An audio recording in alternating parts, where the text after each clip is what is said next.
pilla a nuestros padres y nos acaba el juego. ¿Eso es lo que quieres? No. ¿Y tú? Tampoco. I beg your pardon. I beg your pardon. When I say I was not ready, boy was I not ready. So the thing that got me to watch this film was me seeing that this movie was the first of a trilogy of films, and the third film just came out recently. I remember seeing the two previous films trending at some point in time, but I just didn't watch them. With the third film being just as popular as the other two, I decided to watch it, and man, is it spicy.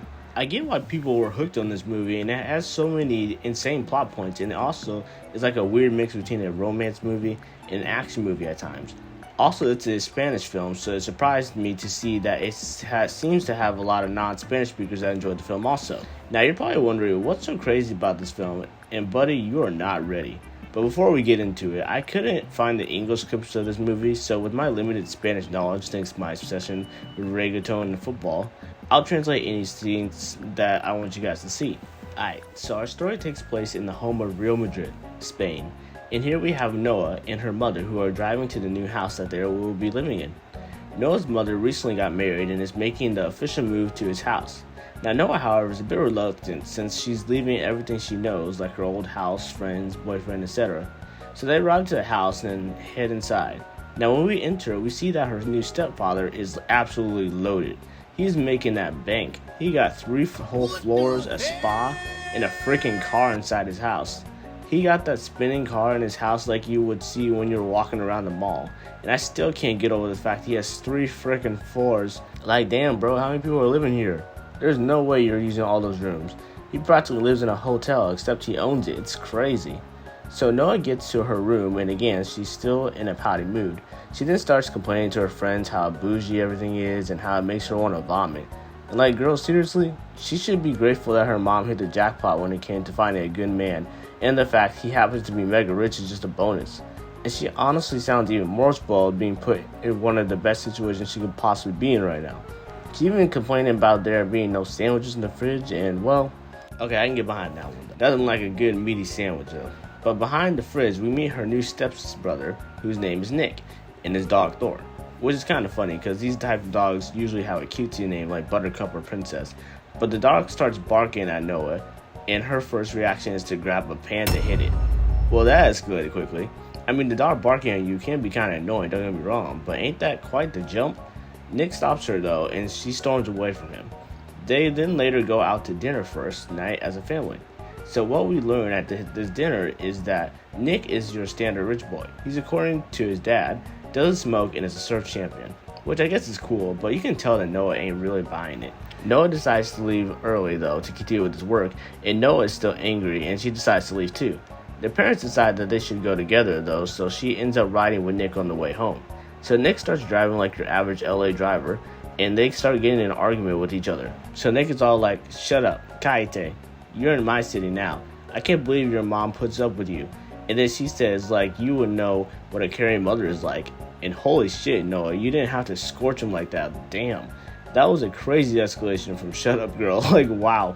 But that comeback doesn't work out well for her, since Nick just drops her off in the middle of nowhere and speeds off. Thankfully, though, this kind dude named Mario picks her up and offers to take her home.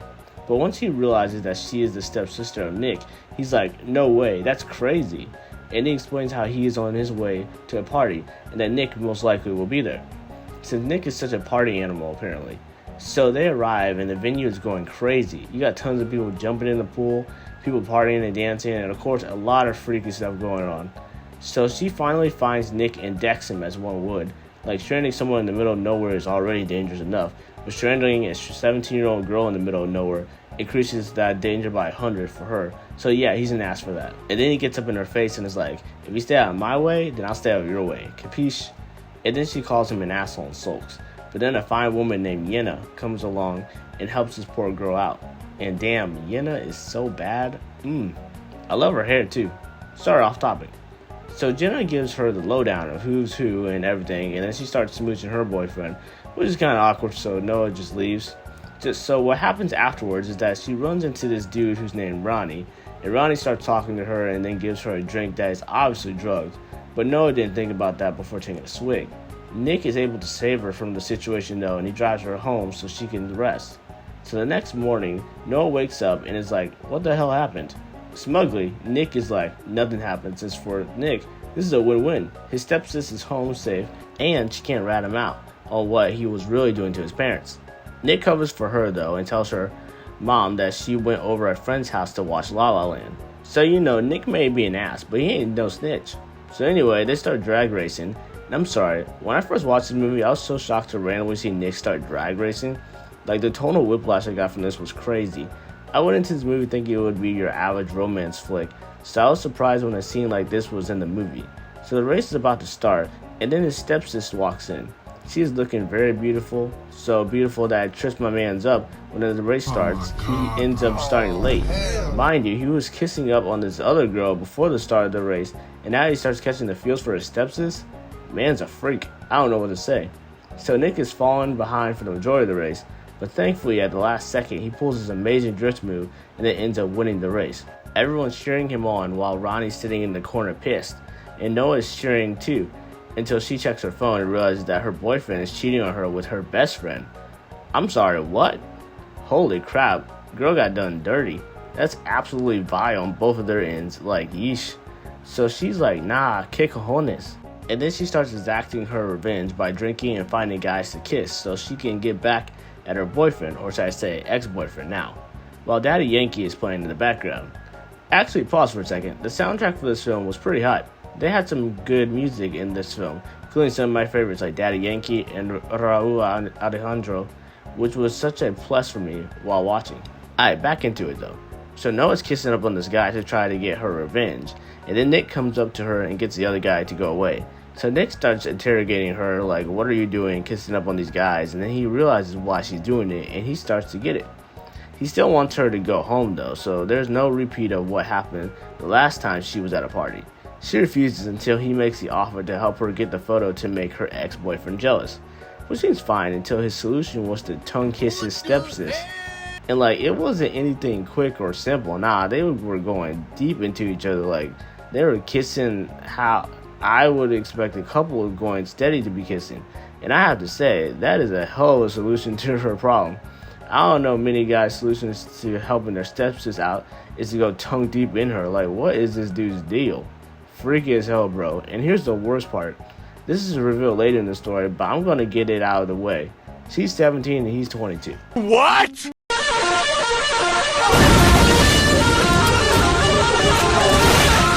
Now, let me explain. So I was wondering why this wasn't more frowned upon, and then I looked up the age of consent in Spain, and it turns out to be 16, which is diabolical, but in Spain, this relationship is legal. Even though they say that she's going to turn 18 soon, there's still something that I would change about this film.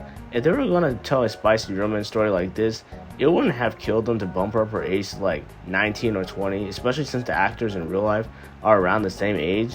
But anyway, after that kiss, she was like, wow, did that really happen? And Nick, being the whore he is, immediately goes back to bang his side piece. While that is happening, Noah accidentally ends up being sucked into a race with Ronnie.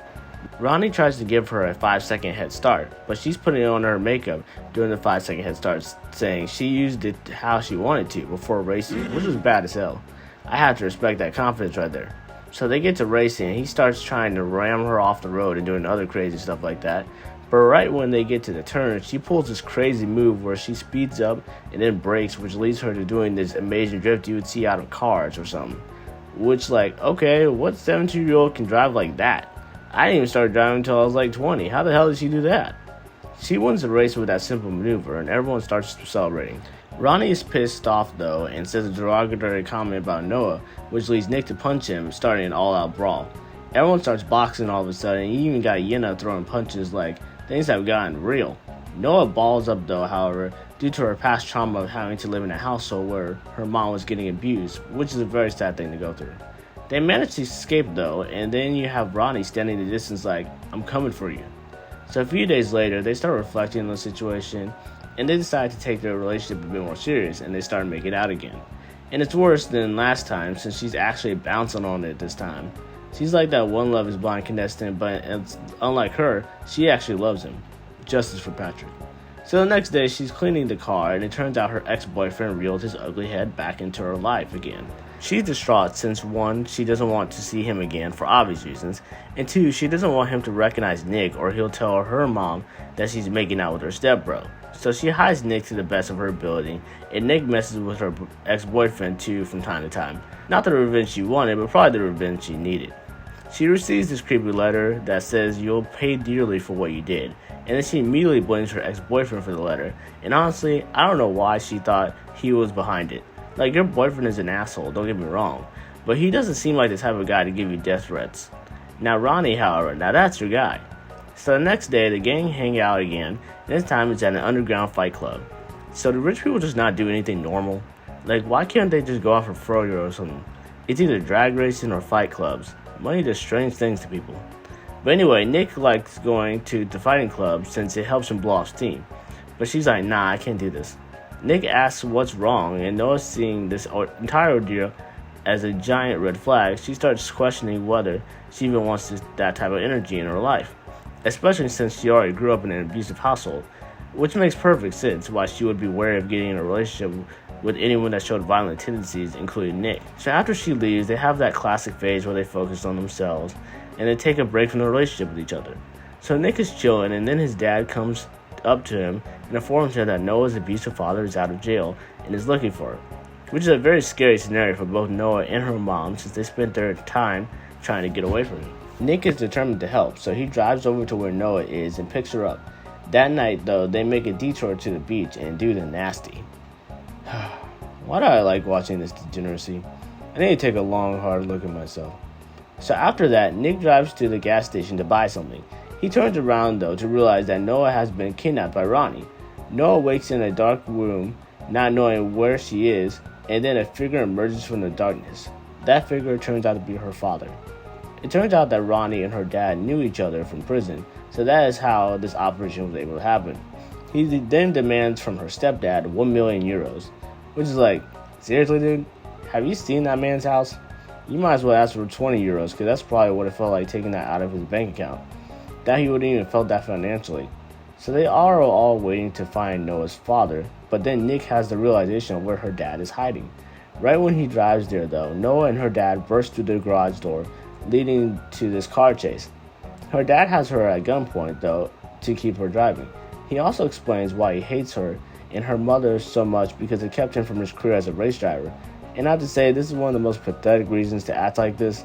So in short, he's just a garbage human being. There's nothing else to say about it. Trash! She drives and turns around at the edge of the pier, and then Noah and Nick have this moment where they know exactly what to do. Now this scene is so hilariously stupid, I can't stop laughing while watching this.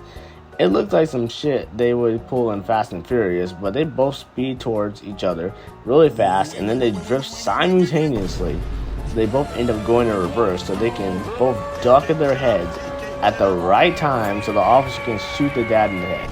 And all this goes exactly as planned, miraculously. Like, the amount of plot armor they would have to give to both characters to have this crap work down to the most minute detail astounds me. So Noah is saved and they are able to reunite as a family. Noah and Nick are still banging though, obviously, which their parents finally catch on to, leading into the next movie. Overall, pretty crazy film. I enjoyed it even when my suspension of disbelief was challenged heavily while watching it. Definitely one of those junk food movies that I get why everyone enjoyed. I'm definitely going to watch the other two films to see how it turns out though. If you enjoyed the video, thanks for watching. If you want to see what else I'm making, be sure to hit that like and subscribe button so you don't miss it. Till next time, goodbye.